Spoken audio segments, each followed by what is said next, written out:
Good evening. Welcome to Politically Incorrect. Here's with us tonight Mr. William Shatner. No. Making his final appearance on Politically Incorrect. Sadly. After so many years. Inevitably. Yeah, but I'm glad you came by. You are doing an auteur turn with Groom Lake coming out later this year. Director, producer, and star. And in August, you have a book coming out. I am working on that. Okay. Lisa Pinto. Thank you for coming back. Former prosecutor, you're the conservative commentator on the Oxygen Channel's roundtable show, She-Span. Thank you for being with us. And Rania Masri, did I say that correctly? Yes, thank you. Thank you, I will try to. This is your stuff. This is your book, Iraq Under Siege. Interesting reading there. You are the program director for the Institute of Southern Studies.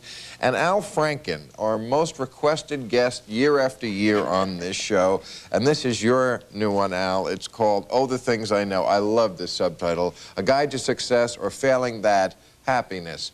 Please give a hand to this panel.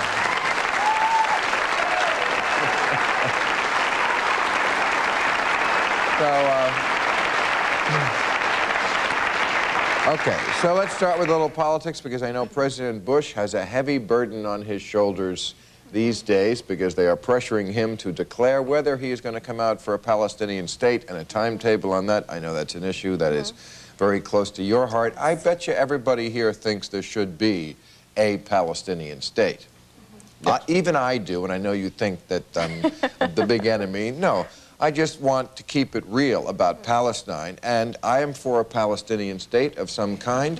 I just object when they say that the Israelis, the Jews, took over a former Palestinian state. There never was one. Could we get that straight? It's a made-up word. Palestine used to refer to the Jews, okay? And then it was the Ottoman Empire, and then after they gave it up, Gaza was the Egyptians had that. The West Bank was from Jordan. They never called them Palestinians. Suddenly the Jews came in. They made oranges as big as basketballs. Hello to the Palestinians. Actually, that's not quite true. And if it were true, it would make things a lot easier. What about that is not true? Because when the fall of the Ottoman Empire took over, and we had the British Mandate in Palestine in 1922, the British Mandate took over Palestine with the implicit and legal understanding that they would actually work towards creating an independent Palestinian state. So by 1922... And also a Jewish homeland was promised by the British. A Jewish homeland was promised later. But I'm talking specifically no. In 1922 no, the was British, when the British What does Mandate it matter? What does it really matter? It's all historical garbage. It no longer matters. Might is right. The United Nations decreed a state of Israel. The people who lived there gambled that they should stay or not stay. They gambled not to stay. They didn't stay. State of Israel exists. Now what do? Whether what happened in 1850, the Ottoman Empire, no longer applies. Right here and now. Actually, if we're going to talk about the UN, and thank you for bringing this up, if you're going to talk about might is right. UN 147, here we go. I hear it coming. Actually, I was going to talk about 181, but I could also talk about 147. Another non-binding. Hey, girls, dummies, could we talk in words instead of numbers? Actually, the United Nations, both in the Security Council resolutions and General Assembly resolutions, international law have stated quite clearly that Palestinians have the right to return to their homes. That's part number one. Part number two, they have stated quite clearly, time and time again, that the Israeli state must end its occupation of the West Bank and Gaza. And they later stated that East Jerusalem is included in the West Bank. This is opium thrown at a... I feel bad for the refugees. You know, 4 million people, they're disenfranchised, they're living there in squalor and poverty, and it's the Arab states that keep them there. Why don't they absorb them into their population, feed them, educate them, treat them like real people? They're professional refugees, just like some people are professional students. They never really want to graduate. Because then you might have to do your own laundry. It's deeper by than the that. Arab states Exactly. to manipulate and exploit. It's deeper than that. Bill, if you could just go to the refugee camps in Gaza or in the West Bank, or in Beirut or in Syria, and actually tell them that they are professional refugees. Well, I mean, because the Arab states keep them down. Twice they've been off them down to maintain the status quo. Absolutely. It is their right to go home. And to divert attention from the real problem. That's correct. Which is their corrupt leadership. That's Yes. exactly Why right. have a democracy in the Middle East? It threatens all those dictators. What other place in the we world? don't have. Israel is a democracy only if you are Jewish. Oh, but nonsense. 20% of the Israeli population are non-Jews. There are 13 Knesset members. They hold office. They vote. They are enfranchised. These numbers, there are different laws these in Israel. numbers are meaningless. You have a people who, if they incorporated the Palestinians who wanted to come back, would outnumber the people who run the democracy. Absolutely. So it's an impossible situation to invite the. It's just humanly impossible.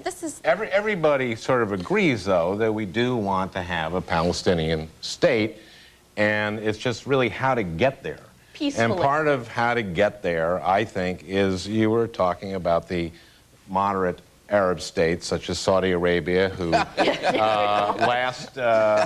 during Passover last year, in a state-sponsored newspaper, ran a two-part series on how Jews use Gentile and Muslim blood of babies in their rituals. And I'm Reformed Jew. Delicious, by the way. I'm Reformed Jew, so I don't use Gentile blood or Muslim blood. But I think as long as we have Saudi Arabia paying for the family members of suicide bombers to come to Mecca for a trip, you know, if your kid blows up 17 people, you win a trip to Mecca. Can I ask and as long as we are supporting that kind of regime, and this goes to President Bush's relationship with Saudi Arabia, and it goes to his relationship with oil, yes, and as long as we're not taking a message from 9/11, which is to Al, let's start drilling in Anwar in the Gulf of Mexico and in Africa, right? Why don't we support the oil companies I'll tell you prospecting? what, and let's have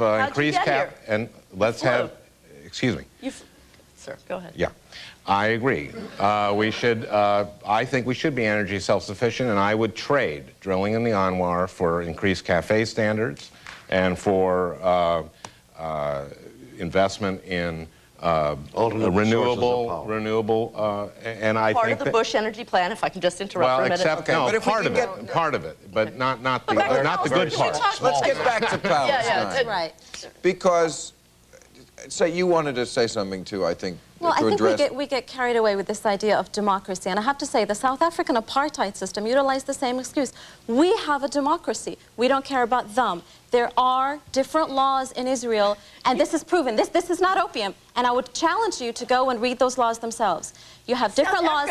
Please let me continue. Go ahead. You have different laws in Israel for people who are Christian and Muslim citizens than people who are Jewish citizens. But they can vote. Christian and Muslim citizens. They can hold Christian and Muslim political citizens. office. How are the Jews treated in Muslim societies? Actually, And by the way, plenty of Jews were kicked out of Muslim countries. They don't have any right of return nonsense going on for 60 years. People all over the world have been booted out of countries, and they made their peace with it. Poles, Russians, Jews. Panama used to be part of Colombia and New Mexico, and California used to be part of Mexico. I know. People just adjust. They don't carry it on generation after generation. This hasn't been that long. It's been 54 years. No, honey, it's been thousands of years. No, it has not been thousands of years. And I think that is the opium. Did you read what's that gotta is the be opium. argued now? The state of Israel was created in 1948. What's got to be argued now let me just please finish my point, Mr. is how to Shannon. effect a peaceful transition.